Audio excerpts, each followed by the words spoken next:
சோழ நாடு சோறுடைத்தது, சேர நாடு வேலம் உடைத்தது, பாண்டிய நாடு முத்துடைத்தது, தொண்டை நாடு சான்றோர் உடைத்தது என்பது அவையினுடைய வாக்கு. ஏன்னா சோழ நாடு சோறு உடைத்தது அப்படின்னா நம்ம சோழ நாடு தமிழகத்தினுடைய நெற்களஞ்சியம் அப்படின்னு உலகம் பூரா சொல்கிறாங்க. இது நெற்களஞ்சியம் மட்டுமா? இங்கேருந்து நெற்களஞ்சியம் மட்டும்தான் கிடைக்குதா, பசுமை மட்டும்தான் கிடைக்குதா அப்படின்னு பார்த்தா நிறைய அறிவு சார்ந்த விஷயங்கள், பக்தி சார்ந்த விஷயங்கள் நிறையா கிடச்சது எங்கே அப்படின்னு கேட்டால் அதுவும் நம்முடைய சோழவள நாட்டில் தான். ஏன்னு கேட்டிங்கன்னா சைவ சமய குறவர்கள் அப்படின்னா 4 பேர் சொல்லுவாங்க. அப்பர், சுந்தரர், மாணிக்க வாசகர், திருஞான சம்பந்தர். இதில் மாணிக்க வாசகர் பிறந்தது எங்கள் ஊர் மதுரையில் திருவாதூரில் பிறந்தார். மீதி இருக்கக்கூடிய இந்த அப்பர் என்ற திருநாவுக்கரசர், அதே மாதிரி திருஞான சம்பந்தர், சுந்தரமூர்த்தி நாயனார், இந்த 3 பேரும் எங்கே பிறந்தாங்க அப்படின்னா அதுவும் சோழவள நாட்டிலே. தொண்டை நாட்டில் நிறைய நாயன்மார்கள் பிறந்தாங்கன்னு சொல்கிறாங்க. ஆனால் அந்த தொண்டை நாடும் சோழ நாட்டிலிருந்து பிரிக்கப்பட்டது என்ற காரணத்தினால ஒரு காலத்தில் அதுவும் சோழ நாட்டையே சாரும். இதில் பார்த்தீங்க அப்படின்னா இன்றைக்கி சொல்லுவாங்க தேவாரம், திருவாசகம் அப்படின்னு. திருவாசகம் எழுதுறவர் மாணிக்க வாசகர். சரி, தேவாரம் அப்படின்னு இன்றைக்கி உலகம் பூரா சொல்லுது. நம்முடைய தமிழகத்தின் அதுவும் குறிப்பாக பக்தியினுடைய களஞ்சியமாக எத்தனையோ நூல்கள் இருந்தாலும் அதில் தேவாரம் அப்படின்னு குறிப்பிட்டு சொல்கிறான். இந்த தேவாரம் அப்படின்ற நூல் எங்கேருந்து கிடச்சது, யார் மூலமாக கிடச்சது அப்படின்னா அதுவும் சோழ நாட்டிலேருந்து சோழ மன்னரால் கிடைத்தது. எந்த சோழ மன்னரால்? ராஜராஜ சோழ மன்னனால். ஏன் அப்படின்னா இந்த தில்லை என்று சொல்லக்கூடிய இடத்திலே அந்த ஒரு அறையில், கோவிலுடைய ஒரு அறையில் இந்த தேவாரம், அதாவது மூவரால் பாடப்பட்ட தேவாரத்தினுடைய ஓலைச்சுவடிகள் புறம் உள்ளதான் இருக்குது, உள்ளே இருக்குது. இதை எப்படி எடுக்கிறதுன்னு கேட்டிங்கன்னா அந்த 3 பேரும் மீண்டும் கேட்டால் தான் எடுக்க முடியும். ராஜராஜ சோழ மன்னர் வாழ்ந்த காலத்தில் அந்த 3 பேரும் சிவன்கிட்ட போய் சிவன் இடத்துல போயிடுறாங்க. அப்போ இங்கே பூ உலகிலே அந்த 3 பேர் வர முடியாது இல்லையா, அவங்க சிவன்கிட்ட இருக்காங்க. அப்போ இந்த 3 பேரும் வர முடியாத சூழ்நிலையில் நம்ம சோழ நாட்டை சேர்ந்த திருநாரையூர்னு சொல்லுவாங்க. அந்த திருநாரையூர் நம்பியாண்டார் நம்பி அப்படின்னு சொல்கிறவர் தான் ராஜராஜ சோழனோட மிகவும் நெருக்கமாக இருந்து நிறைய பக்திமயமான நூட்களை எல்லாம் நம்முடைய நாட்டுக்கு கொடுத்தவர். இந்த நம்பியாண்டார் நம்பி தான் தில்லையிலே இந்த இடத்துல இந்த அறைக்குள்ள இந்த தேவாரம் என்ற மூவரால் பாடப்பட்ட நூல் உள்ளே இருக்குது அப்படின்றத ராஜராஜ சோழ மன்னரிடத்திலே சொன்னார். அப்போ உடனே என்ன பண்ணார் சோழ மன்னர்? போய் கோவிலை நாடி அங்கே இருக்கக்கூடிய அந்த அர்ச்சகர்களிடம் இங்கே கேட்குறாரு, என்னங்க உள்ளே இந்த மாதிரி தேவாரம் என்று சொல்லக்கூடிய உலகமே போற்ற வள்ளக்கூடிய நூல் உள்ளே இருக்குது, அதை எடுக்கணும் அப்படின்னார். அப்போ அவங்க என்ன சொன்னாங்களா, திறவுகோள் எங்கள்கிட்ட தான் இருக்குது, உண்மைதான் சாவி, ஆனால் இதை பாடின 3 பேரும் நேரடியாக கேட்டால் தான் கொடுப்போம் அப்படின்னாங்க. அது எப்படி 3 பேர் நேரடியாக வருவாங்க, அப்போ கொடுக்க முடியாது அப்படின்ட்டாங்க. உடனே இவர் திரும்பி வந்துடுறாரு. 3 பேரையும் சிலையினுடைய உருவமாக செய்து அங்கே அவங்கள அப்படி தேரில் எடுத்துகிட்டு போகிறார். அப்படி இழுத்துட்டு போகும்போது அந்த அர்ச்சகர்கள் ஒத்துக்கிற மாட்டாங்க. என்னங்க 3 பேரும் வந்தால் தான் தருவோம்னா நீங்கள் சிலையாக செஞ்சு கொண்டு வந்திருக்கீங்களே அப்படின்ற ராஜராஜ சோழ மன்னரை பார்த்து அந்த தில்லையில் இருக்கக்கூடிய அந்த அர்ச்சகர்கள் கேட்டாங்க. அப்போ அவர் கேட்டாராம், உள்ளே இருக்கார்ல சிவபெருமான், அவருக்கு நடராஜருக்கு உயிர் இருக்குன்னு நம்புறீங்களா இல்லையான்னார். இருக்குது. அப்போ அவர் சிலையா? இல்லையே, அவர் உயிர் இருக்குது, அதை நாங்கள் நம்புகிறோம். அப்போ அவர் சிலையாக இருக்கும்போது அதுக்கு உயிர் இருக்குன்னு நம்புகிற நீங்கள் இந்த 3 பேரும் சிலையாக இருக்கும்போது இவங்களுக்கு உயிர் இருக்குன்னு நம்பினா என்ன? அதனால் அந்த நூலை எடுக்கிறதுக்கு திறவுகோள சாவியை கொடுங்க, அது இந்த உலகத்திற்கு பயன்படும் அப்படின்னு சொல்லி ராஜராஜ சோழ மன்னனாலே தில்லையிலிருந்து எடுக்கப்பட்டதுன்னா இன்றைக்கு இந்த உலகமே போற்றக்கூடிய சைவ நூலான தேவாரம் என்று சொல்லக்கூடிய நூல். அதனால தான் அந்த ஏடை தந்ததுனால ஏடு தந்தானடி தில்லையிலே அப்படின்னு சொல்லி கூட ஒரு வார்த்தை பாடல் உண்டு. அதே மாதிரி எடுத்துக்கிட்டிங்கன்னா இந்த ராஜராஜ சோழ மன்னரை மட்டும் ஏன் அவ்வளோ பெருமையாக சொல்லணும்? எத்தனையோ மன்னர்கள்லாம் இருக்காங்க. அவர் தஞ்சை பெரிய கோவிலை கட்டினார், அதனால தான் அவர் நம்ம பெருமையாக சொல்லிக்கிட்டு இருக்கோமா. இன்றைக்கி ஐப்பசி மாதம் சதய திருவிழா அப்படின்றது ஆண்டுதோறும் வருடம் அந்த ராஜராஜ சோழ மன்னருடைய பிறந்த நாளை நம்ம கொண்டாடுறோமே நம்ம சோழ நாட்டில். அப்போ அதுக்கு காரணம் என்ன? எத்தனையோ மன்னர்கள்லாம் இருந்தாங்களே அப்படின்னு கேட்டால் இன்றைக்கும் பார்த்தீங்கன்னா அந்த தஞ்சை பெரிய கோவிலில் இருக்கக்கூடிய அந்த சிவலிங்கம் 12 அடி உயரம் உள்ளதான். அடி கூடுது குறையுதுன்னு கேட்காதீங்க. ஏன்னா 4 அடி 2 அடி கற்றவரிடம் வாயடி கையடி செல்லாதுன்னு வாங்க. 4 அடினா 4 அடியார். 2 அடின்னு சொன்னாங்களே, 2 அடினா என்ன? திருக்குறளா? ஏன்னா திருக்குறள் அப்படின்னா திருக்குறள் 1.25 அடி தானே. அப்போ ஏன் 2 அடின்னு சொன்னாங்க? சொல்லுவாங்க ஆளும் வேலும் பல்லு குருதி 4ம் 2ம் சொல்லு குருதின்னுவாங்க. அப்போ 4னா 4 அடியார், 2னா திருக்குறள் தானே. ஆனால் திருக்குறள் இருக்கிறது 1.25 அடி தானே. அப்போ அடி கூட சொல்லியிருக்காங்க. அப்போ என்ன அப்படின்னா ஒரு விஷயத்தை மிகைப்படுத்தி சொல்லுவதுன்னு பொருள். அது மாதிரி நீங்கள் இப்போ சிவலிங்கத்தை சொல்கிறீங்க, அதில் அடி கூடுது குறையுது அப்படின்னு கேட்காதீங்க. ஏன்னா எனக்குள்ளே எழுந்த கேள்விக்கு இதுதான் பதிலாக நான் யோசித்தேன், அதை உங்கள்கிட்ட சொல்கிறேன். அப்போ அதை மிகைப்படுத்துறதுக்காக சொல்கிறாங்க. இன்றைக்கி எடுத்துக்கிட்டால் அந்த பெருவுடையார் என்று சொல்லக்கூடிய பிரகதீஸ்வரருடைய உயரம் என்ன அப்படின்னா 12 அடி உயரம், உயிரெழுத்து 12. அடுத்து அந்த பெருவுடையார் இருக்கக்கூடிய அந்த பீடத்தினுடைய உயரம் எவ்வளவு அப்படின்னா 18, மெய்யெழுத்து 18. அதே மாதிரி உயிர்மெய் எழுத்து 216. அந்த தஞ்சை பெரிய கோவிலுடைய கோபுரம் 216 அடி உயரம். அதே மாதிரி தமிழ் எழுத்துக்கள் மொத்தம் 247. அதாவது பெருவுடையார் சிலைக்கும் நந்தி சிலைக்கும் கிட்டத்தட்ட 247 அடி வித்தியாசம். அப்போ உயிரெழுத்து மெய்யெழுத்து உயிர்மெய் எழுத்து தமிழ் எழுத்துக்கள் மொத்தம் அத்தனையும் ஒரு கோவிலாக கட்டியவர் யார் அப்படின்னா அவர் ராஜராஜ சோழ மன்னர். அப்போ அவர் ஆன்மீகத்தை மட்டும் வளர்க்கவல்ல, தமிழையும் சேர்த்து வளர்த்துருக்கிறார். அதனால தான் அவருடைய பெருமை இன்றைக்கி நம்ம சொல்லிக்கிட்டு இருக்கோம். அந்த கோவிலை 7 ஆண்டுகளாக கட்டினாங்களாம். அப்போ அந்த 7 ஆண்டுகளாக கட்டப்படும் போது என்ன ஆகுது அப்படின்னா அங்கே ஒரு சிற்பி இருந்தார். அந்த சிற்பியினுடைய பழக்கம் என்ன அப்படின்னீங்கன்னா வெத்தலை பாக்கு போடுவார். அப்போ அந்த வெத்தலை பாக்கு போடுறார் அப்படின்ற விஷயத்தை கேள்விப்பட்ட சோழ மன்னர் என்ன பண்ணார், அந்த வெத்தலை பாக்கு மடித்து கொடுக்கறதுக்கு ஒரு பையனை வேலைக்கு போட்டிருந்தார், சிறுவனை. அவன் வெத்தலை பாக்கு மடித்து கொடுப்பான், அவர் வாங்கி போடுவார். அடுத்து மென்ன பிறகு எச்சில் அந்த உமிழ்வார், அதை பிடிக்கிறதுக்கு அவன் எச்சி பிடிப்பான். அந்த பையன் பேர் பொண்ணு. அப்போ வேலைக்கு போடும்போது இந்த 7 ஆண்டுகளில் ஒரு நாள் திடீர்னு சோழ மன்னர் உள்ளே போய் அப்படி சுற்றி பார்க்குறாரு. கோவிலை சுற்றி பார்க்கும்போது திடீர்னு சிற்பிக்கு வெத்தலை போடணும்னு என்ன தோடிருச்சு. பொண்ணா அப்படின்னார். சின்ன பையனை காணா. சோழ மன்னர் உள்ளே போனார். படக்குன்னு புரிஞ்சுக்கிட்டார். என்ன பண்ணார், வெத்தலை மடித்து வேகமாக கொண்டு போய் அப்படி சிற்பிகிட்ட கொடுத்தார். சிற்பி திரும்பி பார்க்காம வேலையினுடைய மும்பரத்தில் இப்படி படக்குன்னு வாங்கி மென்னுட்டார். அடுத்து மென்னார்னா என்ன பண்ணுவார், எச்சில் துப்புவார் இல்லையா, திருப்பி பொண்ணா அப்படின்னார். அந்த சோழ மன்னர் எச்சி போனிக்க முடிச்சார். அப்போ அவர் துப்பும்போது கையை பார்த்தாரு, கை பூரா அணிகலன். நிமிர்ந்து பார்த்தா சோழ மன்னர் நடுங்கி போயிட்டார் பயத்தில். என்ன பண்ணா இது நியாயமா? நீங்கள் போய் எனக்கு வெத்தலை மடித்து குடித்து எச்சி போனிக்க பிடிக்கலாமா அப்படின்னு பயத்தில் நடுங்கிறார். அப்போ தான் சோழ மன்னர் சொன்னாரா, ஐயா ஒன்றும் தப்பு இல்லை, கலைஞனுக்கு அவர் கொடுத்த மரியாதையை பாருங்கள்.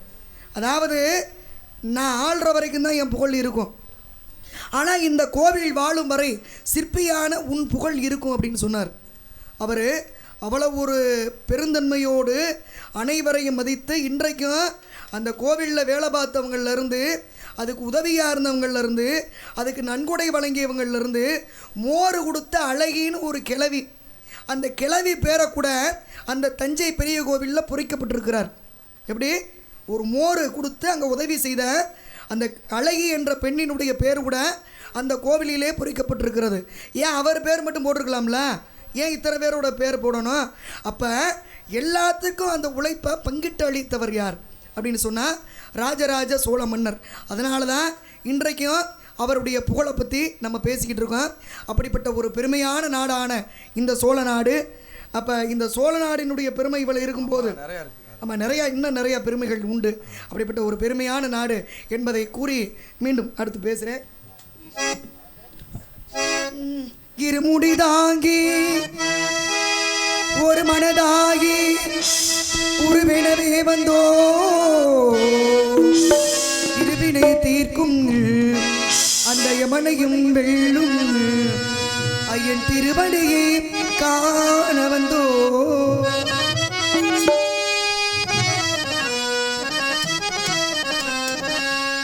பள்ளிக்கட்டு சபரிமலைக்கு கள்ளும் முள்ளும் காலுக்கு மெத்தை சுவாமி ஐயப்போ சுவாமி சரணம் ஐயப்ப சரணம் பள்ளிக்கட்டு சபரிமலைக்கு கள்ளும் முள்ளும் காலுக்கு மெத்தை சுவாமியே ஐயப்போ ஐயப்போ சுவாமியே சுவாமியே ஐயப்போ ஐயப்போ சுவாமியே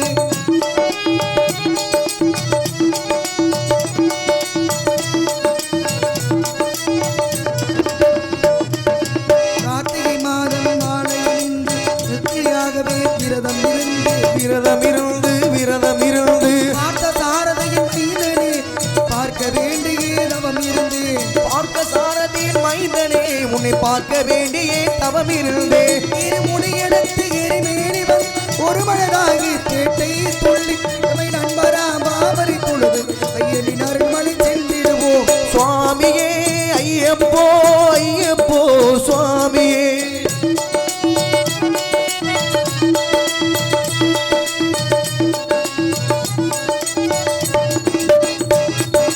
நெய்யபிஷேகம் சுவாமிக்கு கற்பூர தீபம் சுவாமிக்கு ஐயப்பன் மாலை சூடிக்கொண்டு ஐயனை நாடு சென்றிடுவோம் சபரிமலைக்கு சென்றிடுவோம் சுவாமியே ஐயப்போ ஐயப்போ சுவாமியே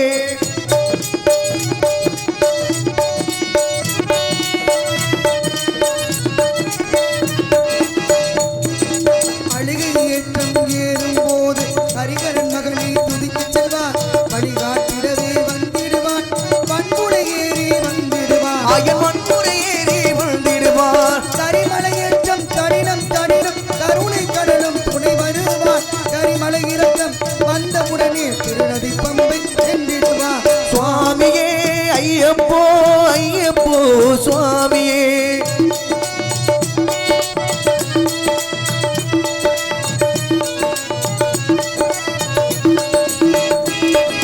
தங்கி நதி போல் புண்ணிய நதியா பம்பையில் நீராடி சங்கரன் மகனை கண்டிடுவோம் சங்கரன் என்று ஏறிடுவோம் சிவசங்கரன் என்று ஏறிடுவோம் நீலிமலை ஏற்றம் சிவபாலனம் ஏற்றிடுவான் நீலிமலை ஏற்றும் சிவபாலனம் ஏற்றிடுவார் காலமெல்லாம் எனக்கு அருள் காவலனாயிருப்பான் ஐயன் காலமெல்லாம் நமக்கு ஐயன் காவலாயிருப்பார் ஏகபலந்தான் பாகபலந்தான் ஏகபலந்தான் பாகபலந்தான் ஏகபலந்தா என்றால் அவன் தேகத்தை தந்திடுவார் ஆகபலந்தா என்றால் அவன் பாவத்தை போக்கிடுவான் நல்ல பாதையை காட்டிடுவான் சுவாமியே ஐயப்போ ஐயப்போ சுவாமியே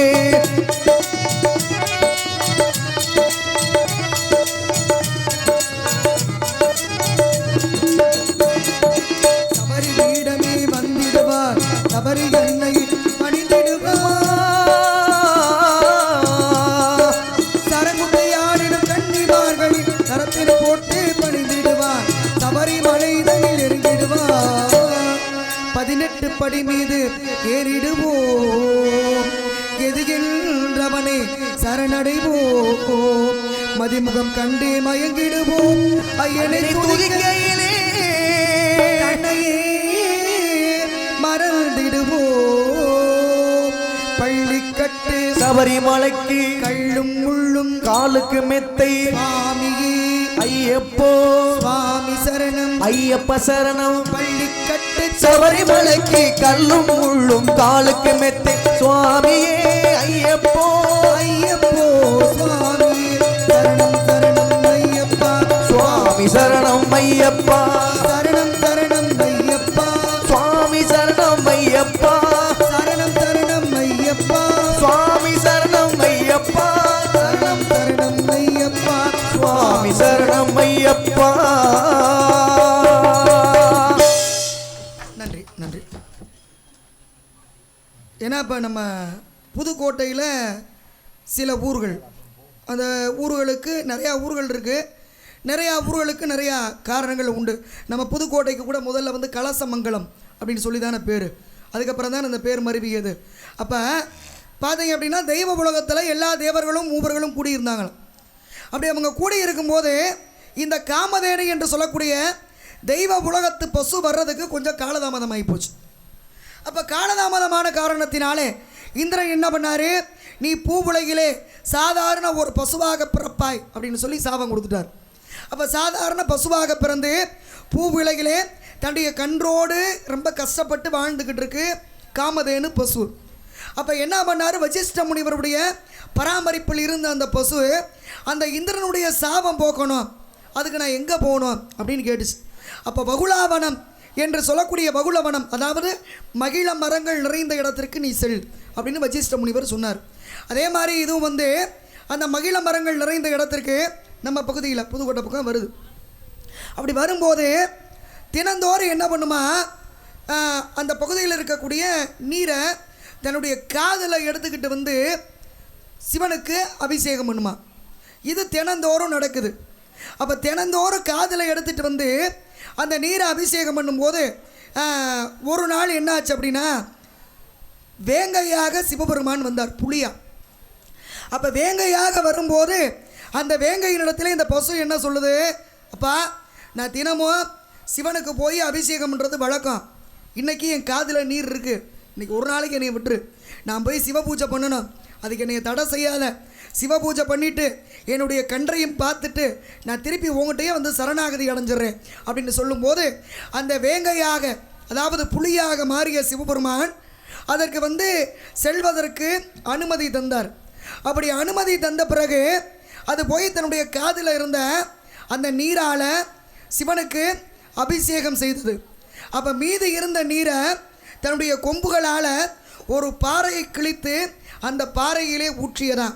அதனால தான் இன்றைக்கும் அந்த வேங்கை என்ற புலியாக சிவபெருமான் மாறி அதை தடுத்து நின்ன வாசலை நம்ம புதுக்கோட்டைக்கு பக்கத்தில் திருவேங்கை வாசல் அப்படின்னு சொல்கிறோம். நன்றி. அதே மாதிரி எடுத்துக்கிட்டோம் அப்படின்னு சொன்னால் அந்த வியாக்கிரம் அப்படின்னா புலின்னு அர்த்தம். அதனால தான் திருவேங்கை அந்த வாசல் என்று சொல்லக்கூடிய அந்த கோவிலில் இருக்க சிவனுக்கு பேர் வியாக்கிரபுரீஸ்வரர் அப்படின்னு சொல்லி பேர். வியாக்கிரம்னா புலி, அவர் புலியாக மாறுறதுனால வியாக்கிரபுரீஸ்வரர்னு பேர். பிறகு பார்த்தீங்க அப்படின்னா அந்த காதில் இருக்க நீரை போய் அபிஷேகம் பண்ணுச்சு இல்லையா, அந்த அபிஷேகம் பண்ண இடத்த தான் கோன்னா பசு, கர்ணம்னா காது, அந்த காதில் இருந்த நீரை ஊற்றி அந்த சிவனுக்கு அபிஷேகம் பண்ணதுனால தான் அந்த இடத்திற்கு கோகர்ணம், திருக்கோகர்ணம் அப்படின்னு சொல்லி நம்ம புதுக்கோட்டைக்கு பக்கத்தில் நன்றி அப்படின்னு சொல்லி அந்த ஊருக்கு பேர். அந்த திருக்கோகர்ணம் என்று சொல்லக்கூடிய இடத்துல அந்த பசு தன்னுடைய கொம்புகளால் பிளந்து அந்த சுனை நீர், அந்த நீர் வந்துச்சு இல்லையா, அதை தான் கபில தீர்த்தம், கங்கை தீர்த்தம் அப்படின்னு இன்றைக்கும் ஓடிக்கிட்டு இருக்கு அப்படின்றது ஆன்மீகத்தினுடைய வரலாறு. அதே மாதிரி பார்த்தீங்க அப்படின்னா ஒரு அர்ச்சகர், இந்த அர்ச்சகர் என்ன பண்ணுவாரா, சிவன் மேலே ரொம்ப பிரியம், ஒரு பெண் மேலே காதல் ஆசைப்பட்டிருந்தார். அப்போ அன்னைக்கு அந்த கோவிலில் இருக்க சிவனுக்கு ஒரு திருவிழானோட உடனே நம்ம புதுக்கோட்டை மன்னர் வேண்டிய ஆபரணங்கள்லாம் சாமி கொடுத்து விட்டார். அந்த ஆபரணத்தை புற இவருக்கு சாமிக்கு அணிவித்துட்டு கொண்டு போய் மன்னர்கிட்ட ஒப்படைக்கணும்ல, காவலர்கள் வந்துடுவாங்க அப்படின்னு சொல்லி எடுத்து வச்சுருந்தா இந்த காதலி பெண் என்ன பண்ணியிருக்கா, அதை தானும் போட்டு அழகு பார்க்கணுன்ற எண்ணத்தோடு போட்டு அதை மீண்டும் எடுத்து வைக்கும்போது மன்னருடைய பார்வைக்கு நகை சென்றது. அப்போ மன்னர் முன்னாடி எடுத்து காமிச்சிட்டு இருக்காங்க. மன்னர் அப்படி யதார்த்தமாக பார்த்தவர் அந்த ஆபரணத்தில் ஒரு நீளமான ரோமம் இருக்கிறத பார்த்துவிட்டார். அப்போ ஒரு ரோமம் இருக்கிறத பார்த்துட்டு காவலர்கள் அனுப்பி என்ன விஷயம்னு கேட்டு விடுறார். உடனே அர்ச்சகரை தப்பிக்கிறதுக்காக இங்கே இருக்கக்கூடிய சிவனுக்கு இருக்க அந்த ஜடாமகட முடி அப்படின்ட்டார். அது அப்புறம் முடி வரும், நாளைக்கு காலையில் நான் வருவேன், கோவிலை திறப்பேன், கோவிலை திறக்கும்போது உள்ள சிவனுக்கு முடி இல்லை, உன் முடியோட உன் தலை போயிரும்ட்டார். இவர் பயந்து நடுங்கி உட்காந்துருக்கார். அப்படி பயந்து நடுங்கி இருக்கும்போது சிவனை வேண்டார், சிவனே உன்னோட அருளால் எத்தனையோ நாள் உன்னை வணங்கியிருக்கேன், உனக்கு ஏதாவது நான் குறை வச்சிருக்கேனா, ஒரு பெண்ணை காதலிக்கிறேன், அந்த பெண்ணு தெரியாமல் அதை எடுத்து போட்டது குற்றம்தான், அந்த தவறுக்காக நான் மன்னிப்பு கேட்டுக்கிறேன், இந்த பிரச்சனையிலேருந்து என்னை எப்படியாவது காப்பாற்று அப்படின்னு சொல்லும்போது மன்னர் மறுநாள் வருகிறார். அப்போ அர்ச்சகர் போய் அந்த கதவை திறக்கும்போது இந்த அர்ச்சகருடைய உயிரை காப்பாற்றணுமே அப்படின்றதுக்காக அங்கிருந்த சிவலிங்கத்திலே ரோமம் என்ற முடி இருந்தது. அந்த முடி என்ற குடும்பியோடு காட்சி தந்த மலை, அதனால் இன்றைக்கி நம்ம புதுக்கோட்டை மாவட்டத்தில் குடும்பியோடு காட்சி தந்த மலை குடும்பியான் மலை அப்படின்னு சொல்லி சொல்கிறோம். நன்றி. அப்போ ஒவ்வொன்றுக்கும் ஒவ்வொரு வரலாறு, ஒவ்வொரு ஆன்மீகம் நம்ம பகுதியில் உண்டு. இன்னும் நிறையா கதைகள்லாம் இருக்குது. மீண்டும் வருவதற்கு வாய்ப்பு வரும்போது ஒவ்வொரு இடத்துலையும் சில விஷயங்களை பேசுகிறேன். இது ஒரு புறம் இருந்தாலும் எங்கள் அப்பாவினுடைய வேண்டுகோள் என்ன சொல்ல போகிறான்னு தெரியல. எங்கள் அப்பா வர்றாரு, வந்துட்டார். என்னைய கூப்பிட்டாரா? நான் ரொம்ப வருஷம் ஆச்சு, அப்பாவே வர்றதே கிடையாது. ஆமாம், இன்னைக்கு தான் அப்பா பார்க்க போகிறேன். எங்கே இருக்காருன்னு தெரியல. அப்பா எல்லாரும் சேர்ந்து சொன்னேன். எப்படி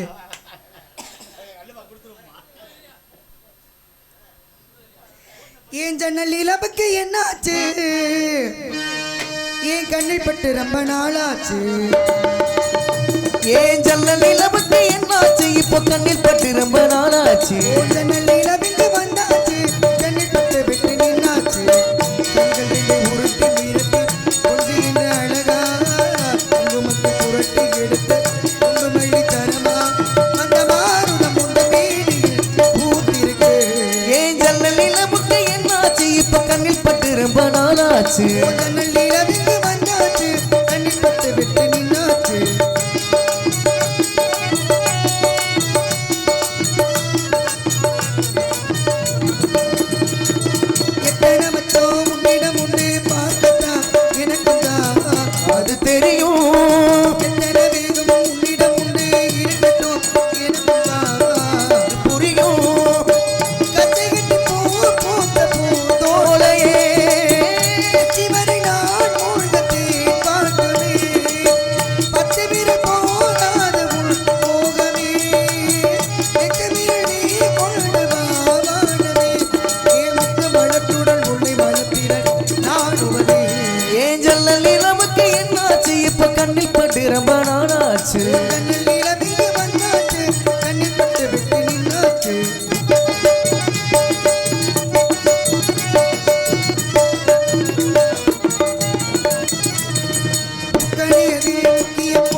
நன்றி. ஒரு கேள்வி, அதாவது காணொளி மூலமாக ஒருத்தர் கேள்வி கேட்டிருக்காங்க. என்ன கேள்வின்னா, நிறைய அந்த ஊர்களுடைய பேரை சொல்கிறீங்க, அதில் வந்து மதுரை பக்கத்தில் திருப்பாச்சேத்தின்னு ஒரு ஊர் இருக்குது. அந்த ஊருக்கு ஏன் அந்த பேர் வந்துச்சுன்னு கேட்டிருக்காங்க. இப்போ நான் சொன்னது வந்து இங்கே நம்ம பக்கத்தில் இருக்கிறத சொன்னால் உங்களுக்கு வந்து தெரியும் அப்படின்றதுக்காக அந்த கதை சொல்லியிருக்கேன். இது வந்து கேட்டால் அவங்களுக்காக சொல்கிற இந்த கதை. ஏன் அப்படின்னு கேட்டிங்கன்னா, இதுக்கும் கூட நம்ம ஊருக்கு சம்மந்தம் இருக்குது. இப்போ சொல்ல போகிற கதைக்கும் மதுரையில் சொல்கிற கதைக்கும் நம்ம சோழ நாட்டுக்கு ஒரு சம்மந்தம் உண்டு. என்ன அப்படின்னா, இங்கேருந்து சோழ நாட்டிலேருந்து கட்டி கொடுத்த அம்மா தான் மங்கையர்க்கரசி. யாருக்கு? எங்கள் மதுரையில் கூன்பாண்டிய மன்னனுக்கு மங்கைக்கெல்லாம் அரசின்வாங்க. 63 நாயன்மார்களிலே மங்கையர்க்கரசி என்று சொல்லக்கூடிய அம்மா. அதே மாதிரி மீனாட்சியோட அம்மா இருக்காங்கல்ல, எங்கள் மதுரை மீனாட்சி அம்மா சாமி. அந்த மதுரை மீனாட்சி அம்மாவோட அம்மா யாருன்னீங்கன்னா காஞ்சன மாலை. அந்த அம்மா யாருன்னு கேட்டிங்கன்னா அவங்களும் சோழ நாட்டிலேருந்து கட்டி கொடுத்த அம்மா தான். அப்போ மதுரை மீனாட்சிக்கு மதுரைக்காரங்களுக்கு எங்களுக்கு மட்டும் உரிமை கிடையாது. அவங்க அம்மா விட்டு ஊர் எதுன்னு கேட்டால் சோழ நாடு தான். அதனால் இப்படியெல்லாம் பந்தங்கள் உண்டு. இது ஒரு பக்கம் இருந்தாலும் அந்த மங்கையர்க்கரசி அம்மா என்ன பண்ணாங்கன்னா, தன்னுடைய கணவரான கூன்பாண்டியன் சைவ மதம் என்ற சிவனை வணங்குறதை விட்டுட்டு சமண மதத்துக்கு போகிறாரு அப்படின்றத விஷயத்தை வந்து ஏற்றுக்கிற முடியாமல் இந்த சோழ நாட்டில் இருந்த ஞான சம்பந்தரை மதுரைக்கு வரைச்சாங்க, குளச்சிறை நாயனாரை வச்சு. அவர் அங்கே வந்தார். வந்தவர் தங்கியிருந்த இடத்துக்கு நெருப்பிட்டாங்க. பிறகு வந்து அந்த நெருப்பு பாண்டிய மன்னனுக்கு வெறுப்பு நோயாக மாறியது. அந்த வெறுப்பு நோயை மீனாட்சி அம்மனுடைய கோவிலில் இருக்கக்கூடிய அந்த மடப்பள்ளி அடுப்படி சாம்பலை வச்சு ஞான சம்பந்தர் தீர்த்தார்.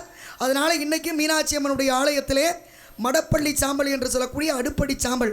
யார் மதுரைக்கு மீனாட்சி அம்மன் கோயிலுக்கு வந்தீங்கனால அந்த அம்மன் சன்னதியில் கொட்டியிருக்கோம் அந்த அடுப்படி சாம்பல். அதனால் அந்த அடுப்படி சாம்பலை வச்சு ஞான சம்பந்தர் கூன்பாண்டியனை குணப்படுத்தினார். இது கதை. இப்படி ஒரு 64 திருவிளையாடல்களில் பார்த்தீங்க அப்படின்னா இப்படி ஒரு கதை உண்டு. இதுக்கு பாண்டியன் சுரம் தீர்த்த படலம் அப்படின்னு சொல்லி பேர். இதுக்கப்புறம் என்ன ஆகுது அப்படின்னா, இதுக்கப்புறம் முடிஞ்சிருச்சா அப்படின்னா, சமணர்களால் வெறுப்பு நோயை தீர்க்க முடியலை. ஞான சம்பந்தர் தான் கூன்பாண்டியனுடைய வெறுப்பு நோயை 2 புறமும் தீர்த்தார். பிறகு என்ன பண்ணுறாங்க, அனல்வாதம் புனல்வாதம் வைப்போம் அப்படின்னாங்க. இதுதான் விஷயம். இந்த அனல்வாதம்னா என்ன, புனல்வாதம்னா என்ன, அவங்கவுங்க மதத்தை பற்றி ஓலைச்சுவடியில் எழுதி நெருப்புக்குள்ளே போடுறது. நெருப்புக்குள்ளே ஓலைச்சுவடியை போட்டால் என்ன பண்ணும், எரியும்.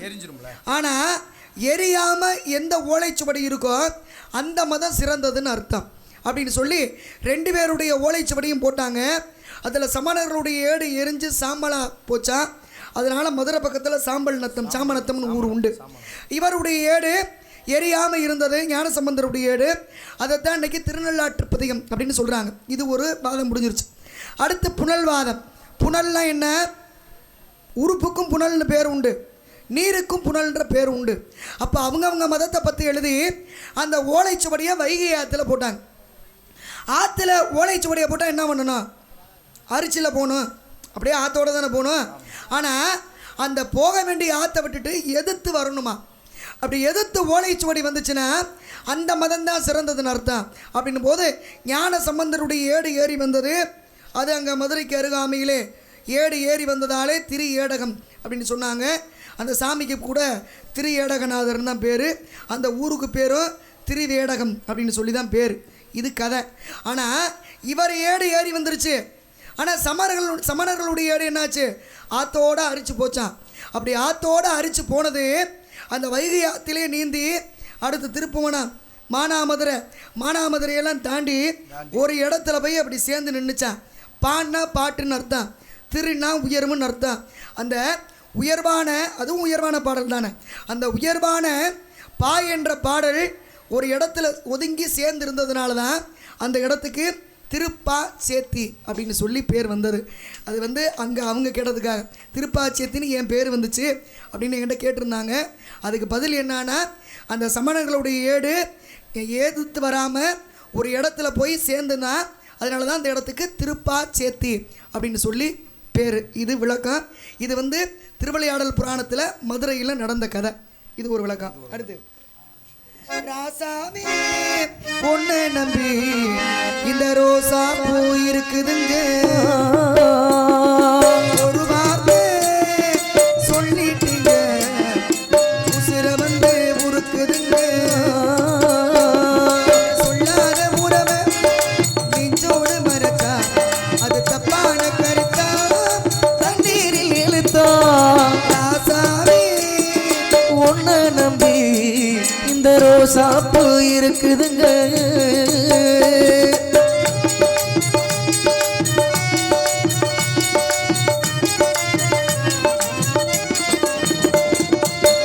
காதல நரைச்ச முடி கண்ணத்தில் குத்துது குத்துது, சூளையில படகு போல என் மனசு சுத்துது சுத்துது.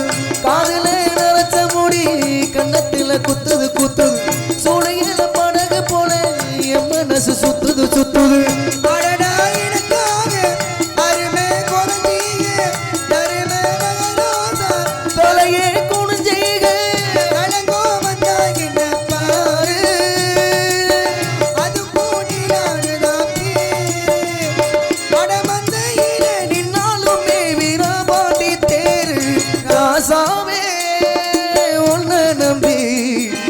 ரோசாப்பூ இருக்குதுங்க,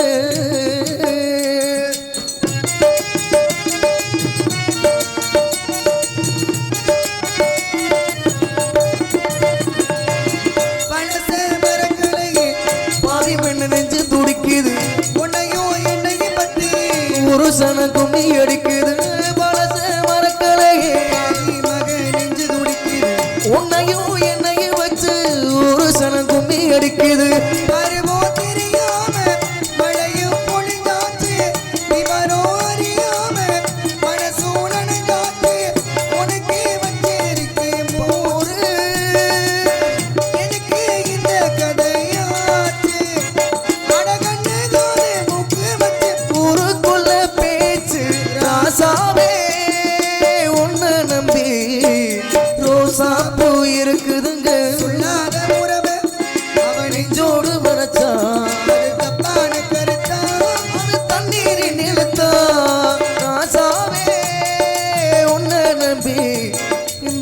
ரோசாப்பூ இருக்கு